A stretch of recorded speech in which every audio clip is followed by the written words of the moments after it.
Alipin at chuanin Facebook a video kan do tu download dan kan tilang don ni masaber at chuanin Play Store a kan ilutang a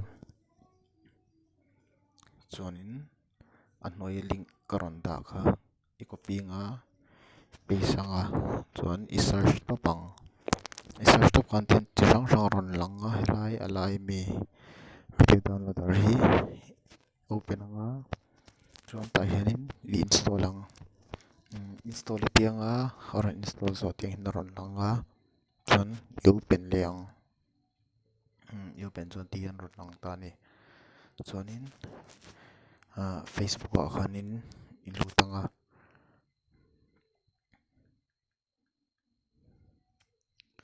chuan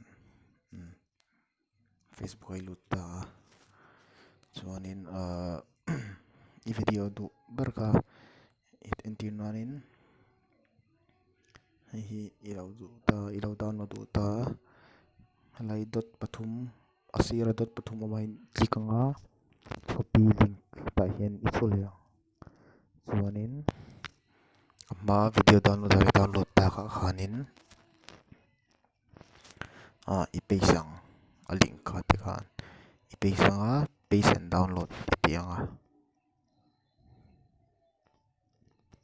chuan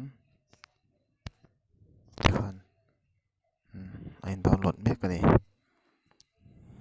len duh hlek awangin kan download zo lo anga chuan download zo te khan rawn lang tawp anga a location i dahna location ni en duh chuanin i download zo khan a rawn lang tawp anga gallery atang te khan i en tawh mai dawn ni